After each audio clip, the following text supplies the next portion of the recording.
They used to say, oh, well, Queen's Another One Bites the Dust. If you play it backwards, it says, decide to smoke marijuana. Well, I wanted to hear that. So I recorded it, and then I took the tape out of the cassette and manually was scrubbing it across the head backwards. That's dedication.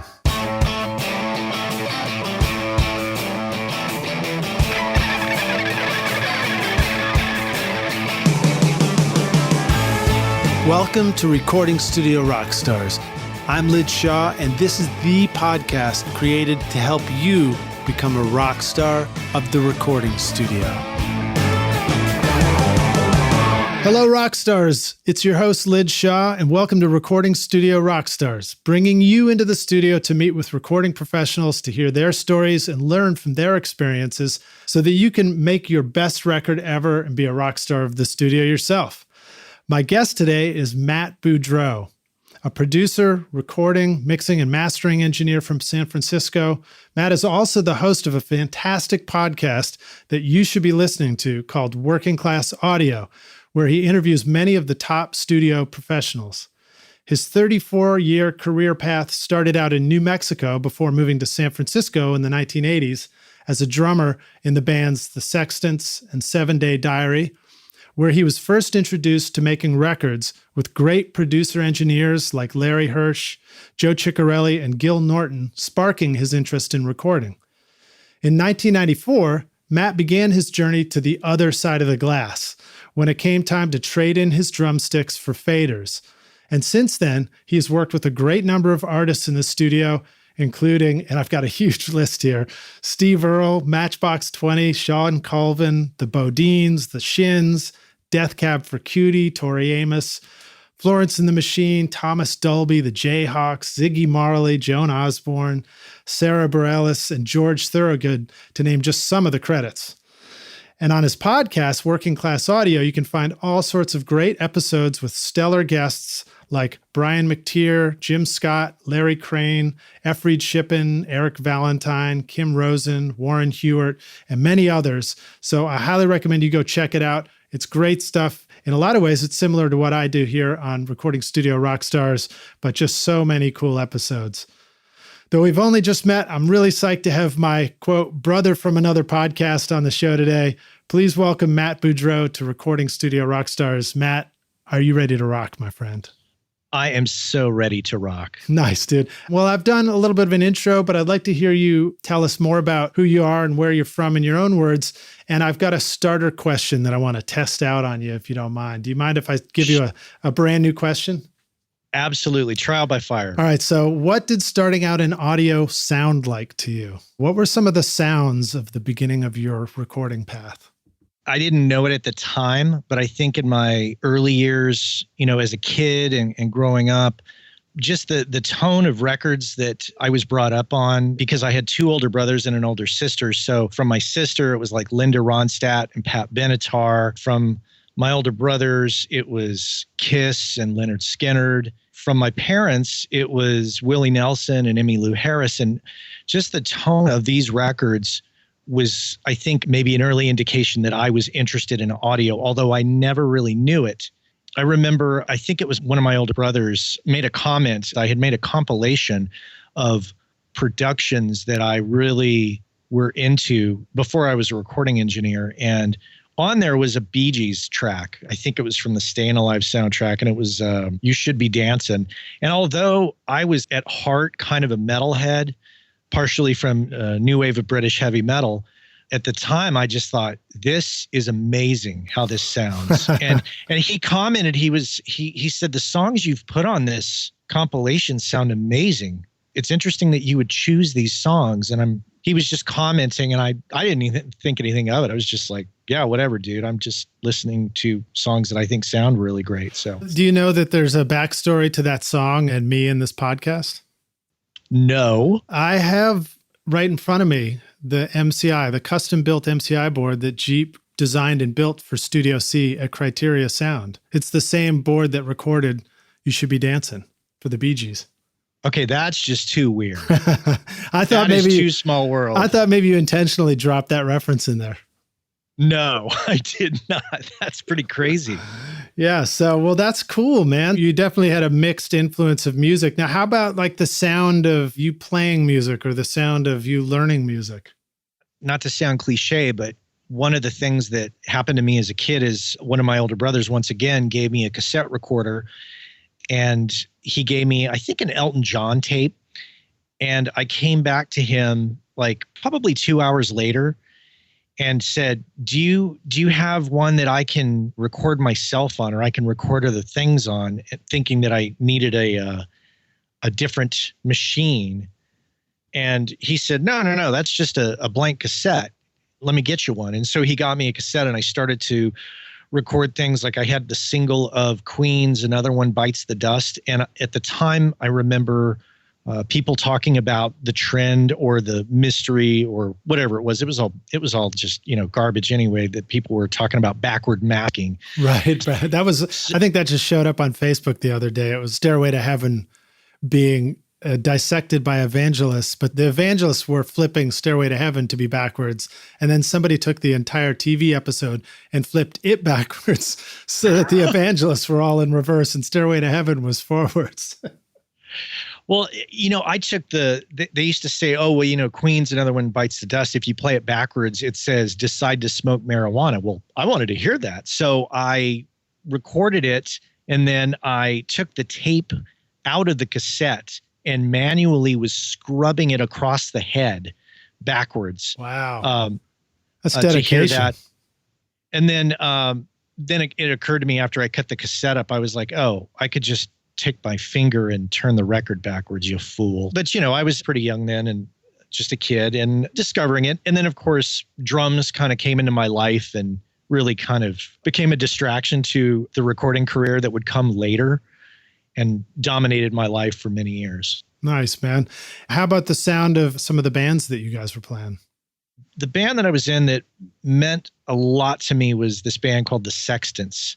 And it was a band that was formed out of the ashes of a punk band in southern New Mexico called Manson Family Christmas. And when MFC broke up, the Sextants formed, and my friends in Manson Family Christmas, got me to come and join the band. And, it was a little influenced by country music, by X, some other punk rock bands. And it essentially was a 4-piece, 2 guitars, bass drums, rock band with 3-part harmonies. So it was like Mamas and the Papas meets X, is really with, a pretty heavy pop influence, I got to say. Nice, man. Well, so Matt, I like to ask our guests to launch us off on the interview with an inspirational quote. Do you have anything you'd like to share with us that get us excited about being in the studio?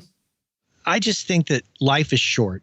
And you just got to take advantage of the time you've got, get in the studio, get stuff done, enjoy yourself. Take it seriously, but don't take it too seriously. And just do the best you possibly can at whatever it is you choose to do. Whether it's having a podcast or putting out a record or producing a record, whatever it is, just do it well and have fun doing it. Yes, I feel that acutely at this point in my life too. I just really feel like you got to go for it. Whatever it is that you're interested in doing, do it. And another thing is, this is sort of like if I could go back and have told myself this initially, it would be the encouragement that the thing that I'm most interested is also the thing with the greatest opportunity. Sometimes we choose, or we think we need to choose things to pursue that are supposed to be more opportunity. And then later on you discover you're not as much into it or whatever. Absolutely. Yeah. I've pursued things for financial gain with regards to clients and realized very quickly that just didn't work out for me. And when I pursue things because I truly enjoy them, the money always comes later. Yeah. And the quality always seems to probably be better as well, I'm sure. Oh, yeah. And then you're super inspired by it and happy when it comes out and you want to tell people about it. Also, Matt, I'd like to ask for you to share a story with us about something that was an important failure for you, sort of humanize your career path. I mean, you've done a ton of stuff and worked with all kinds of incredible artists. And sometimes it's nice to hear a story that reminds us that not everything was so perfect for you. Do you have anything that might have been a great learning experience for you? Oh, I have exactly the story ready to go. The story is this: I had a couple a husband and wife approached me many years ago, and they said, we're doing this record for my wife's solo career. We want you to produce these vocals, because if you don't, then we're going to get a divorce. It's going to ruin our marriage, the husband producing the vocals. So I was like, oh, okay, well, yeah, I'm happy to do that. You're like, sure, no red flags there. No red flags at all. And the couple handed me the tracks, and the wife and I arranged studio time. We had a really good first day. She's behind the mic. She's singing the parts. We're kind of analyzing, okay, well, what if you tried it, like this or like that, guiding and producing. And, as a drummer, I always feel like I'm very sensitive to the cadence of singing. Maybe in the future, I think I could really excel at producing rap vocals. I don't know why, but maybe it's a drummer thing. Anyways, so wife and I are having a great session. I make a rough mix of the day's work. She takes that. She comes back the next day and proceeds to tell me all the things that her husband wants changed. And I was immediately incensed. I was like, well, wait a minute. I thought I was producing this, and that was the whole point of this. And now your husband is producing from afar after hearing the day's work. I'm confused. And why are we doing this? And she said, well, we just want to make a few changes. Well, I just lost my temper in the whole situation and was like, well, okay, I tell you what, we'll just do it your guys' way. We don't need to worry about all the stuff that we worked on yesterday. And I was just kind of being spiteful. And that's started to fester over the course of the session. And so she started to sing, and she was like, well, just make sure you keep everything that we did. And I'm like, no, that's cool. Whatever. I'll just go over. Let's just do what you guys want to do. Obviously, your husband is really producing this. She starts singing, and it just reached its apex, and she starts crying in the middle of the take. I totally made her cry. And let me tell you something. I felt like the biggest asshole right then and there. Stopped everything, dropped the spitefulness, and just became, human again, and just said, why don't you come on in? Let's talk this out. And I just said, look, I am truly sorry. This is not how I wanted our session to go. I was upset that your husband was essentially producing from afar, and I should have been a little more clear about that and not, been such a jerk. I said, obviously, I think our session is kind of ruined for today. So you want to try to pick this up on another day. Well, of course, that wasn't going to happen. So she goes home, and that night I get a call from her husband, and he's like, hey, Matt. I said, hey, Bob. And he said, I heard we had a rough day. And I said, we did have a rough day. And I am truly sorry. And I apologize. And, if you guys don't want to continue with this, I totally get it. I totally screwed this up. And he said, well, I get it, and that's fine. And no, I think we are going to not continue on. But that was many, many years ago. And I ended up doing a pickup gig on drums with a band. These clients of mine called me up and said, our drummer's stuck in St. Louis. Can you come down tonight? You know all the tunes. You recorded the record. So I show up, and guess who's playing guitar? The husband. Oh, man. And I was like, Bob, hey, how you doing? He's like, good. And I said, I'm still reeling from making your wife cry. And he goes, well, she's not my wife anymore. We got divorced several years ago. But still, I was just dumbfounded. And to this day, I always think back to that time and think, you got to be cool. You got to keep your cool, and you got to realize, you got to see it from their perspective. You cannot make it about you as being an engineer or as a producer. That's good advice. I mean, I think we all go through that. There is a level of ego that gets in our way because, we started doing this because we think we got something to contribute, and it's easy for us to forget and think that it's our contribution that is what the session is supposed to be all about sometimes. Absolutely. That's my lesson. Right on. Now let's take it to a more positive place and share with us a time that felt like a real moment of success for you where things really came together. Many years ago, I started to work on a record with a client named Matt Langlois. Matt had a band called The Welcome Mat. So he was working on this record, and I had this small studio in Emeryville, California. It was just like, control room and a little live room. Small studio, that's the point. We had done some recording before, And I'd been at it, I don't know, I'd been at it at that point, I think for about 10 years or so, as far as professional recording or producing or anything like that. This record for me was just that time when I kind of felt like I really saw deeper into the world of recording to the point where I started to realize, wow, I'm making decisions about not only the parts we're putting together, but how I'm miking stuff. What mic am I using? I'm going to use this mic because I know it sounds like this and I'm going to get this result. At the end of the record, I realized, oh my God, I've really hit this plateau and this record is really cool. And I was really proud of it. And of course, celebrating in my head. And then a radio station here in San Francisco ran with one of the songs that early on, I was like, this is the single. I know this is the single. And it was this song called In San Francisco. And it was basically kind of like describing kind of the ideal fun nature of San Francisco at that time. Yeah. It's a whole different city now. But at that time, it was very descriptive. And I was spot on with that because the radio station KFOG totally picked up on it and played the crap out of it. They were playing sections of it at the ballpark at Giants games.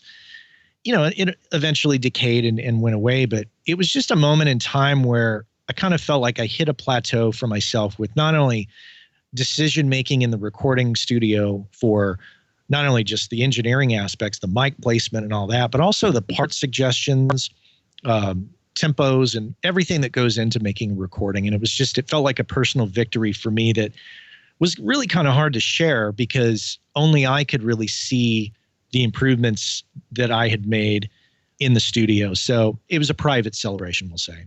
It was just a really sweet time as opposed to, times where I thought, oh, I've got to, move out and get a bigger studio and go into great debt. Whereas this was like nice small studio, low overhead, great artists that could afford to record there and great people, really great musicians and great results. Well, so that actually segues into a question I wanted to ask.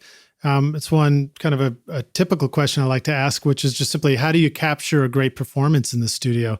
Other than the fact that you didn't owe a lot of money and debt for the studio itself, what were some other aspects that allow you to capture such a great performance at that time? I think when you're mentally present and you're not distracted by the outside forces of money or personal strife or relationship strife. I think when you have control over the outside things that are very important, I think it allows you to relax in the studio and pay close attention to what's in front of you rather than being like, oh God, as soon as I'm done with a session, I got to go and make, a credit card payment so they don't ding my credit report. It's like small, weird details like that, I think, that can plague people and they don't really think about it too much because it's just a part of their natural, day-to-day life, or those that have something on the outside, some external force that is creeping into your mind as you're doing the session. I think it manifests itself through you and can affect the people in your session because you behave in a particular way. But when you remove those things or you have those things in check, you can be relaxed. You can be yourself. As one of my older brothers always likes to say, you need to get out of your own way and just let things happen naturally. And when that happens, people get the best of you, and then you help bring out the best in others, where everybody builds up in a teamwork kind of fashion that allows us to make great records. Are there some typical routines or preparations that you go through? Maybe you can't on a Sunday before a Monday session, pay off your mortgage in a day, but are there other smaller things that allow you to just kind of get in the mindset and the right place? On a day-to-day level, I think long ago I learned that keeping a calendar, which I know may seem like, well, of course you keep a calendar. The details like that didn't creep up into my life till I realized, I kind of have to get my shit together. Mm-hmm. So, keeping a calendar and knowing what's going on in your life, keeping your finances in order so you don't stress about that. And then those are the bigger picture things. And then on the small detail level, like before a session, I always think through and have conversations with the artist and say, okay, what is it you're trying to achieve? And, if we've never met, and I will, go through the instrumentation on paper and I'll lay out a potential mic setup and layout, and just so that I mentally am in the space that I can get all the technical done kind of mentally beforehand. And then when I get into the studio, I have a game plan so that then we can get the technical out of the way and just kick back and play. Yeah, I totally agree with that. I mean, my version of it is sort of figuring out what the session miking is going to be beforehand and, doing a setup the day before the session so that on the morning of, ideally, all the sound check only needs about an hour to happen before you're completely rolling and into the first take. I love to get up early before a session and make sure I'm at the studio as far in advance before the artist gets there as possible, because I like to have it so that they walk in and I just go, oh, okay, bass player. Okay, you're going to be sitting here, and make it so that as the musicians arrive, it's an easy setup for them. And all the mics are already set up. The lines have been checked. There's already signal going to the Pro Tools rig or the tape machine or whatever. Mm-hmm. And make it so that that process of setup is just really relying on them to get their stuff set up and me just going, okay, I think I'm going to put the mic right here. Okay, let's try that. Once you have that and you have the headphones sorted out well before they get there so that there's no, nutty things going on with the headphone mix, then they tend to relax as well. Give us some good tips or tricks for how you get the headphones set up. Are there some things to make sure that what you're hearing in the headphones or what they're going to hear sounds great? As each player comes in, I make sure that I just get the headphone mix set up just for that person. So the drummer is usually the first to, up to bat. So I bring them in, we get the drums set up, and I make sure that, they hear what they want to hear out of that. And then as you do that with each person, then you can call them all in and then say, well, all right, let's get you guys playing together, and who needs to hear what. If you've done all that, then dialing in the headphone mix usually happens really quickly. And I always like to give them the headphone mix to start with. It's a lot easier when you do that, I think, than just saying, well, here's the box, just here, it's all labeled, just do it. It sort of presumes that they came into this session wanting to do some engineering today. That's right. And I like to remove as much of that from their plate as possible. And as the cliche term that we all use, it's a service job. So I'm their waiter, and I like to make sure that their table is set as best as it can be and they have everything they need. And once you do that and they feel taken care of and they hear things back properly, they get confidence immediately in you and the whole thing. And these are all links in the chain for me. I'm sure for many listening, if you do all these things, if you have stuff set up, if you're kind and gentle and not make them cry, they have confidence in you, and they have confidence in themselves as a result. Nice. Thank you for that. Those are great tips about the recording side of things. What if we leap forward a little bit and take it to a couple of mixing questions? Oh, yeah. Talk to us about, if I was just to ask you generally, what makes a great mix? How would you begin with that? Geez, the great mix is in the ear of the beholder, I think. That's one thing, because let's face it, you play a mix that you think is great that you did for any other engineer, and of course they're going to say, oh, yeah, that's cool. Yeah, I would have done it differently. Of course they're going to say that. So if you take that element out of it and quit trying to mix for other engineers and you just mix for, I think, emotion and for what the artist wants, I think that's a good start. Too many times I've, as many of us have done, I think I focused on the wrong things, like, oh man, I've been listening to this record, so I'm going to put a little bit of that in here, and it may not be appropriate. Yeah. Or you think, oh, okay, well, I'm going to do this because all the other engineers are going to like this. That's the wrong position to be mixing. Are you recording a singer-songwriter with an acoustic guitar, but all you've been listening to is Master of Puppets? Yeah, that's probably a bad position to be in. Well, so now how about let's jump into some specifics then. Plugins are wonderful because we're talking to people all across the world. And one thing that is available to most everybody across the world are, plugins and being able to work within the box and in a DAW. Do you mix in the box? And do you recommend or do you like to use certain plugins for your mix bus? I am a firm believer in mixing in the box, and started mixing in the box many years ago, got away from it a little bit and came back to it. And the great thing about mixing in the box for me is it just allows for ultimate flexibility and experimentation over time.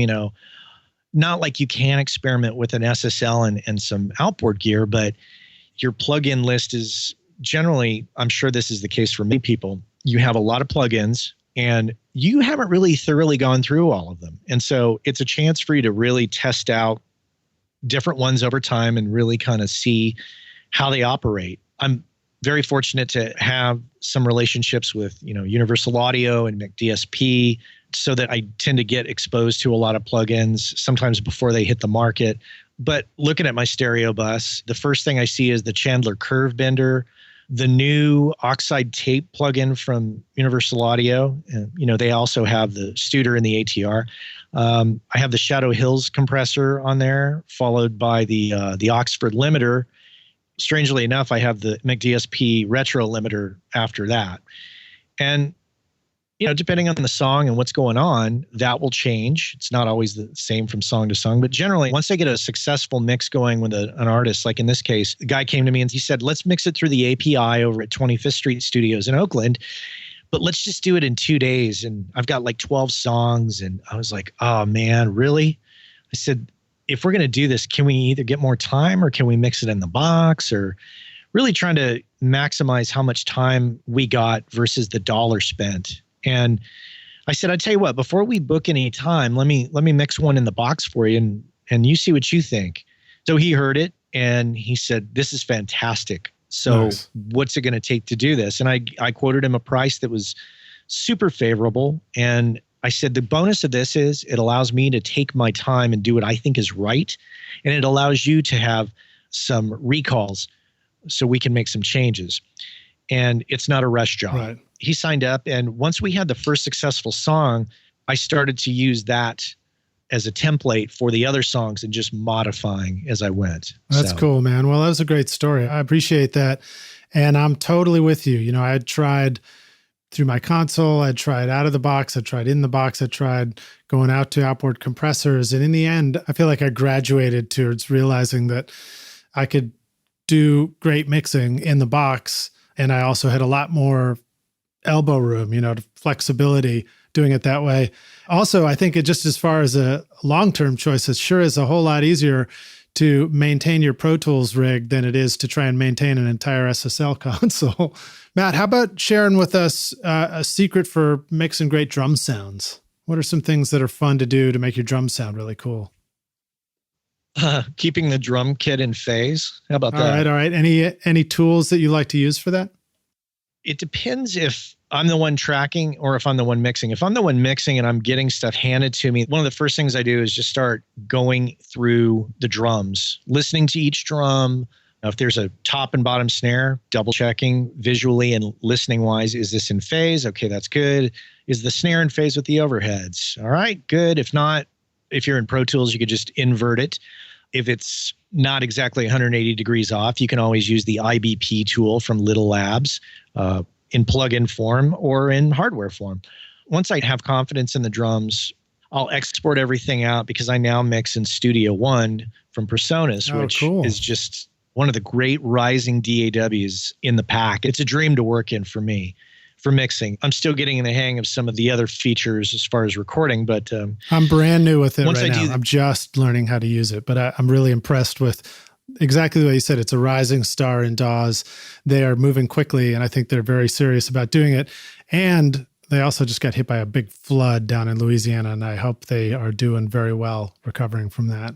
I saw that post. That was dreadful to see. And I'll say this, and I'm not a PreSonus endorser in any way, so I feel like that's a company that some people I like to use the term poo-poo. PreSonus in this particular case, I'll come to their defense and say they have made one hell of a DAW that people need to pay attention to, because if you're used to Pro Tools, getting into Studio One is an easy transition. And once I started using it after a few months in mixing, I had to go back and mix something in Pro Tools, and it felt like I was getting out the Duplo Lego blocks. It was like, oh, okay, it's all very stilted and very blocky. Interesting. It takes a while to instantiate a plugin, or it didn't flow like Studio One did. So anyways, I'll export to Studio One, and, being a drummer, I'm very particular about the way the drums are going to work in a mix.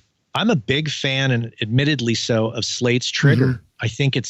I think long ago people didn't talk so much about, because I think, oh, you're triggering the drums. Well, or big time mixers didn't talk about it because it was like the secret sauce, but it's great. It's accessible to everybody. It's a great tool, and it can augment sounds that are already there. Sessions I've done where I'm playing drums, I've tracked, and we've spent time on the drum sounds. I will still use Trigger to help out a little bit, because once you get some good, powerful rock guitars and a great bass sound going, your drums can't be anemic. You got to have some clarity and power there, and that really helps. Well, I mean, it's just another tool. If you know what you're doing, use it. Also, a comment on that, when you're building a track like that, you maybe do the tracking session and you've got one bass and one guitar playing along with the drums. By the time you said you build it and you've got layers of guitars, it's a completely different instrument that the drums are playing along with. And so sometimes you didn't, there would be no way for you to know what those original drums were supposed to sound like. A good friend of mine, this engineer, Josh Roberts, he likes to say it becomes a sticky wicket. And I'll give you an example of this. I was doing these mixes for this Americana band, and everything was great. Everybody was just loving the mixes. And then the guitar player who I was close with let it slip to the drummer that I was using some drum triggers with the Slate thing. Well, he lost it. He was just like, what? Oh, well, these mixes I've been signing off on now don't sound good to me. And it became an ego thing. So he started to backpedal a bit and say, well, okay, I'd like to hear mixes without the triggers. And I said, okay, that's fine. But I'm going to have to kind of remix those. It's not something I can just shut off and have the mix work. I'm going to have to kind of rebuild the mix from that. And that's going to cost. And when I was met with a little opposition from the drummer about that, I said, well, look, you're asking me to make a remix, essentially. And I hear what you're saying about the triggers, but this is meant to enhance the song. And you were totally happy until you found out about the triggers. So right. What's the reality? If you want me to change it, I'll change it. I can do nothing for any of us is more painful than micromanaging when we really just need to let it be what it's going to be. Yeah. And so I've learned to just kind of keep my mouth shut and not tell anybody what's going on. I just give them the mixes and go, yeah, what do you think? Nice. And then they go, oh, fantastic. Well, so that's cool, man. Thank you for taking us into the drum world. We're about to take a break and we'll come back for the jam session. But before we do, how about something exciting for mixing vocals? Anything that you like to do to really make vocals come to life? I'd say recently the thing I came across, and I wish I could remember the website because I really want to give this guy credit, but somebody kind of broke down Michael Brower's, his buses and compression and all that, and they mapped it out for DAWs, wow. Suggested plugins, and here's how the routing should look. And one thing you're going to discover, which I think you're going to love in Studio One, is let's say you have a vocal or a number of vocals and you're routing it to an aux track or another bus, whatever. And if you click in Studio One, it looks like a little clock on the aux track. And I'm going to do this as I have it sitting here in front of me. If I click on that, it opens up a window, which gives me access to another button to click. And it allows me to take the signal of what's coming into that track or bus and split it. And I can split it. I'm not sure what the maximum amount of splits allowed is, but for example, here, I'm going to look at my vocal bus here on this mix that I'm working on. So I have the vocals. There's, a main vocal and a background vocal coming in here, or some harmony vocals. And that's coming into an aux bus. So as it comes in, it gets split 5 ways behind the scenes of this one fader. And I've got some compression going on where I've got a Manley Verymoo, an LE2A, an 1176, McDSP compressor bank, and a Fairchild. Each of those types of compressors set to different settings on each of these splits. And then it gets recombined at the end going through the UA Studer A800 plugin. I can do this parallel compression thing, then it recombines into one. And then so all I'm doing is on this aux bus, I've got one aux bus fader, but behind the scenes, it's actually split multiple ways going through multiple compressors. And this was all, that setup was kind of influenced by this one guy's website where he documented this process that Michael Brauer is doing and tried to replicate it in the digital world, in the box world. Very cool, man. I knew that Studio One would let you take a track, put a plugin instance on it, and split and do split routing within the plugins and, you know, on the individual track. But I didn't know it would let you do split routings as it was, you know, doing an aux send and leaving that track to go through a bunch of other stuff. So that's a really cool feature. And I know about Michael Brauer's, you know, multiple compression setup, but that's about the extent of what I knew about it. I don't really know how it works. Yeah, I'll dig up the link to this guy's website. I don't think it's a video. I think it's just a diagram, and I read through it and plotted it out in my own particular way. If anything, that is something that we all should consider. There's a lot of information out there. Find the good information, find the things that inspire you and make them your own. Don't try to always necessarily copy every single detail. Kind of take the idea and run with it, make it work for yourself. It's true. I've found myself trying to do things that I heard somebody else did or done it, you know, the way that I've seen them do. And it may or may not have worked for me.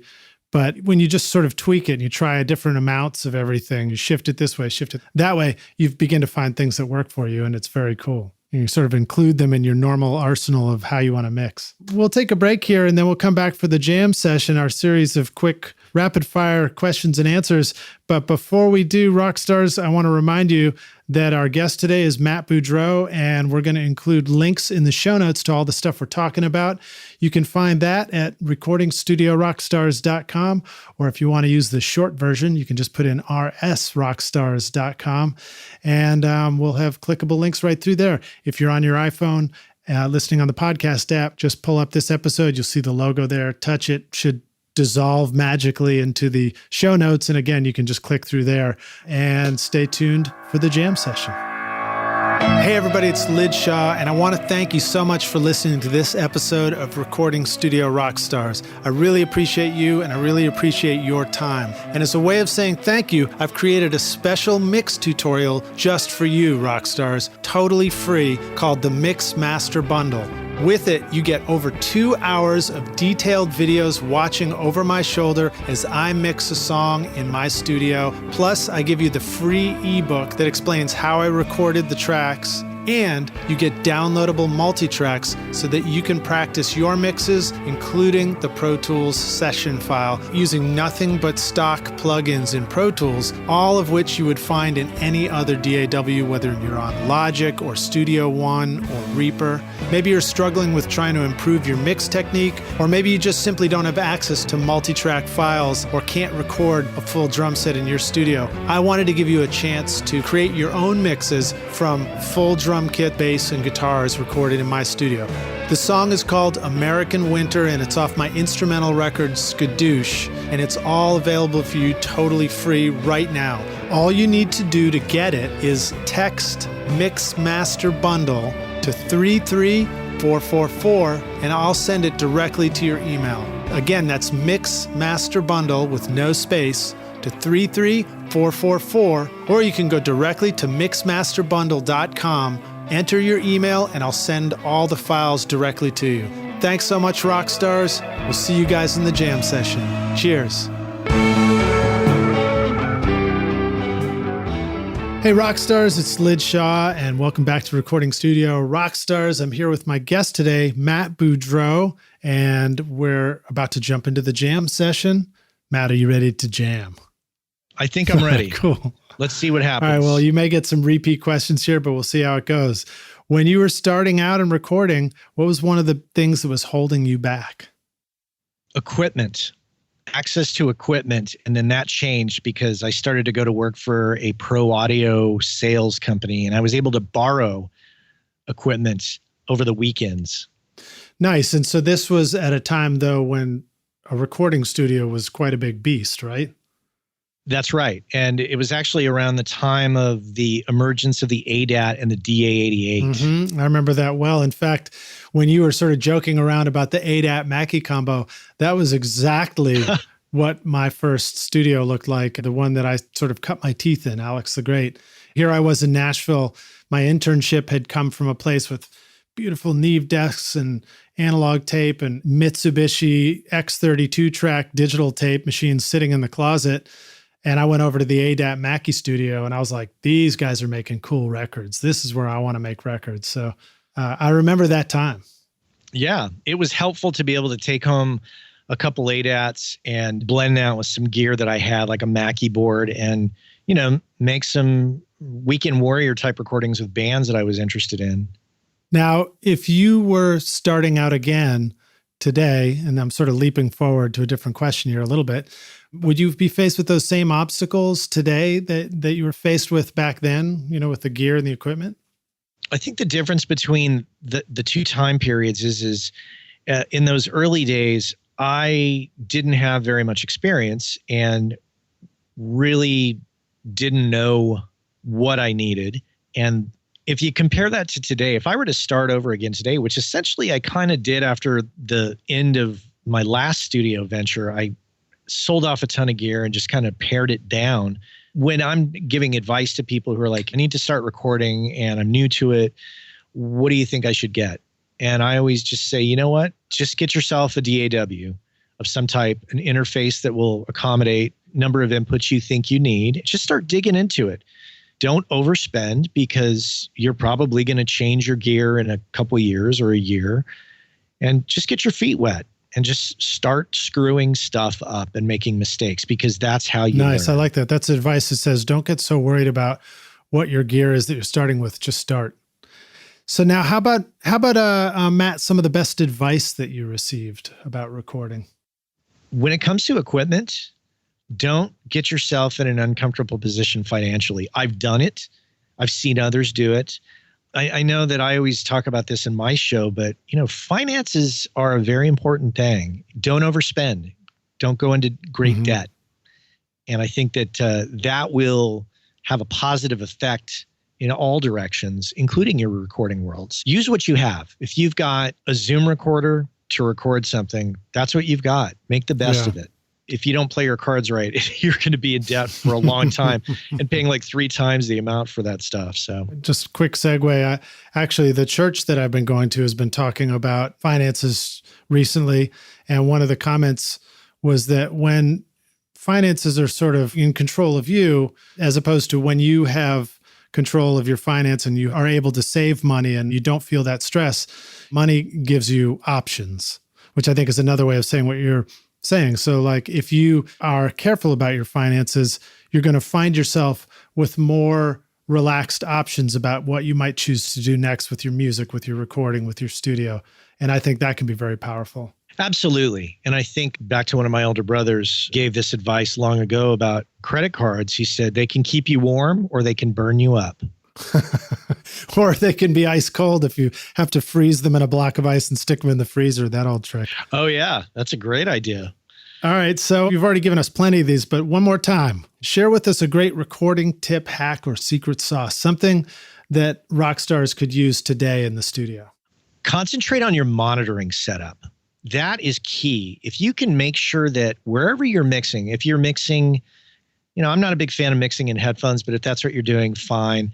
If you can have a set of monitors in your apartment, in your house, in your basement, whatever you do, make sure your monitoring environment is dialed in. And I'm going to give a plug here to these guys that I came across, and that's the SonarWorks people.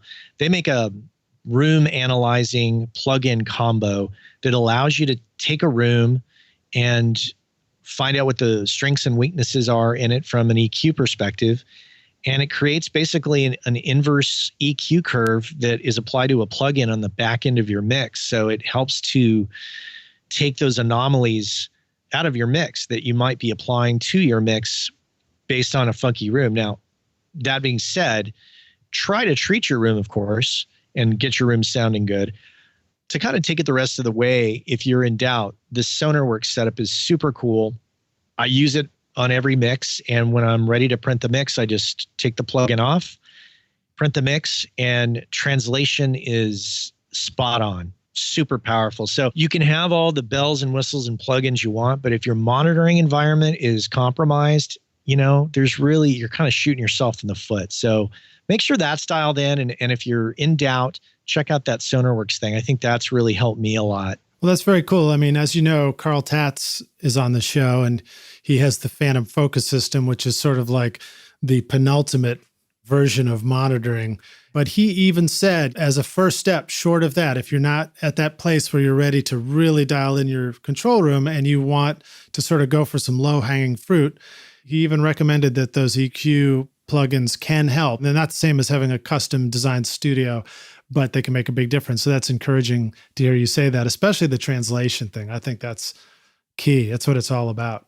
A lot of people I know are in apartments and they can't do any type of construction. They can certainly put up some off-the-shelf acoustic treatments or do-it-yourself acoustic treatments. They can do that, and that's a good first step.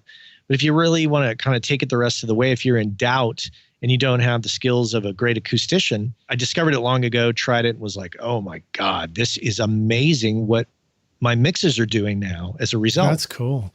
All right, let's jump ahead to a favorite hardware tool, something that you're always glad you got it with you on sessions when you have it. Could be anything. Gosh, that's a good thing. Could it include microphones? Anything you want. It could be your pencil. It could be my pencil.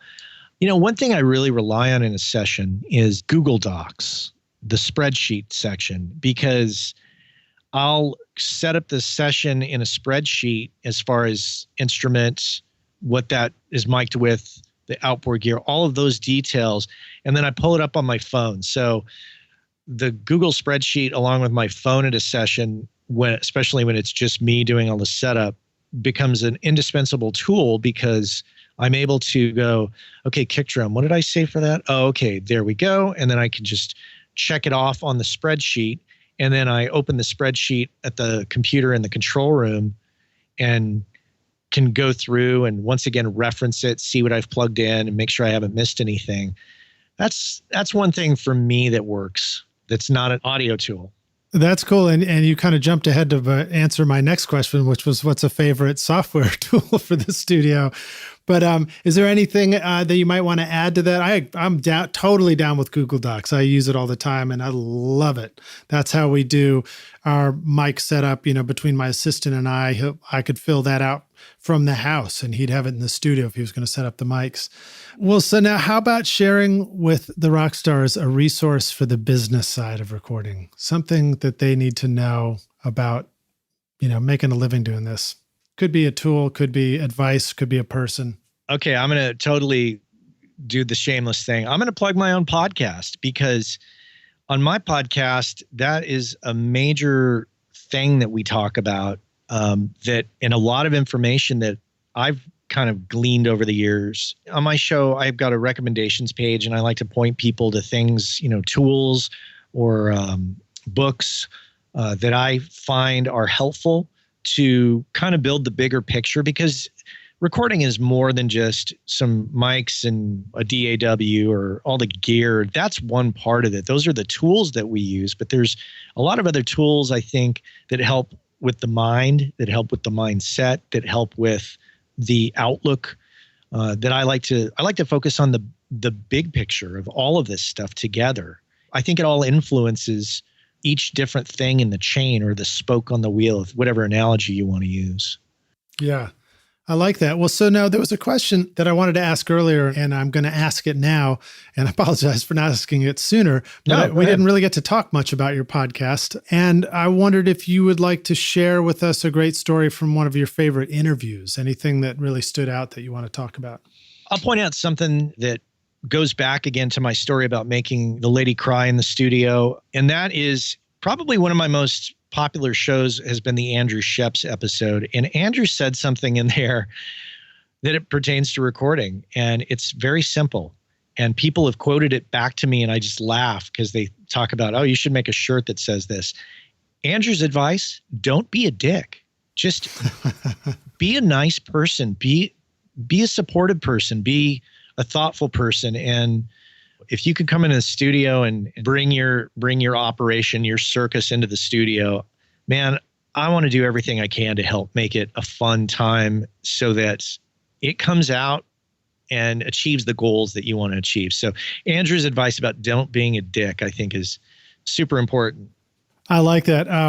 Recently, I think it was with Larry, I was talking about my band in college was called Enormous Richard. You know, it's what you get for naming your band in college. And we put out a zine called Popular Dickhead at one point. And of course, our take on that quote from Andrew Sheps would be, don't be a dick, be a dickhead. Right. Anyway. Well, there used to be a band in San Francisco called, I think, the Stiff Richards. Nice. There you go. All right. So now let's take it to our closing question here. This one, I'm going to ask it a little differently too. So if you could go back and give yourself advice for when you were starting out, what's the single most important thing that you would tell yourself about becoming a rock star of the recording studio? I didn't come up through the typical studio chain. You know, I didn't intern. I always tell people I helicoptered in from the top. You know, I kind of covertly dropped in. But I think that there's a lot of things that have taken me many years to learn, I think would have been condensed had I had a focus on being an intern or being an assistant and learning from a mentor. I think having a mentor of some type is super crucial. So if we had time machines and I could go back in time, I would meet up with myself and I'd say, look, you need to find a mentor and you need to be a gracious student and you need to just go suck it up for a few years and make no money and just go hang out in the studio, scrub toilets and work your way up. Because I think that there's a certain amount of character building that happens in that. I think that you get a condensed learning experience by osmosis, just by being in the room. And I think that the people that I interview that have done that, those people are fantastic engineers. Yeah. I think that as a result of being a self-taught engineer, it's just taken me longer than it has the average person. So you had to invent everything. Every wheel had to be invented by you. Yeah. Now, of course, we live in a time where there's just huge amounts of information out there. And I mean, there's a lot of resources, but if you're new, I would say that finding a person that you can actually sit in a room with and talk to and bond with, who can say, you know what, let me give you some advice. You need to shut your mouth more, or you're good, but let me show you some ways in which you can improve. And let me show you these tricks. I love getting in rooms with other engineers, people, whether they're younger or older, less experienced, more experienced. I love seeing what other people do more than anything. And I think also stop thinking you're the smartest guy in the room. Know that there are people who do this better than you and do it faster. Know that you can learn from everybody and it doesn't matter what their experience level. I love seeing what other people are doing, no matter their experience level. And that informs how I work today by just being open to whatever I come across. Yeah, that's great, man. I love that. And I completely agree with you. It's wonderful to be in the room with somebody who I already knew was fantastic at what they do. But it's also equally wonderful for me to have a studio when somebody else might come in and do something very differently from the way I would do it with the same studio, same gear. And I learn a ton. I'm like, wow, I didn't know you could mic the piano that way. I just learned that from my assistant who had been an intern. He just came up with the best piano miking I've heard out of my studio. And he had just taken a couple of ribbons and thrown them in a Blumline thing in front of the piano. And I never would have thought of that. I think it's important for all of us, no matter our experience level, to realize that we get stuck in doing things a certain way. And we don't stop to think, how can I improve upon this? How can I get better at this? And one of the ways to do that is to seek out outside information. There's a new video that Vance Powell has out. He's explaining how he did this recording and how he's doing a particular mix. And I just scanned through it really quick the other day and I was like, oh God, this is amazing. I need to go back and watch it again, because I was like, okay, there's some key things in there that are sticking out that I really want to closely examine and see if I can apply that in my world. Yeah. I think that was the video he did maybe with Tyler Bryant and his band. And I agree. Great sounds and stuff. And we'll include a link to that as well in the show notes. Matt, I want to thank you so much for joining us on Recording Studio Rockstars. You totally rock. And Rockstars, thank you for listening to Recording Studio Rockstars. And please, please, please go check out Working Class Audio. And you can delete all your other podcasts. No, just kidding. You probably want to listen to those too. Well, hey, thank you for having me on. And it's a real treat because usually I'm in your position and I'm always interviewing. So I think we're going to have to trade positions and you're going to have to come on Working Class Audio. I would be more than happy to. It'd be a blast. Matt, tell our listeners, how can the Rockstars find you, learn more about you, reach out to you? For the podcast, it's simply workingclassaudio.com. And if you just want to check out what I'm up to, you can go over to mattboudreau.com. That's mattboudreau.com. I post stuff on Twitter. I post stuff on Facebook. And you can always find me on there. Just you can follow me. That's about it. Yeah. Cool. Groovy. Well, Matt, again, thank you so much. And I look forward to seeing you around the studio, dude. Thanks, man. This has been awesome. All right. Cheers.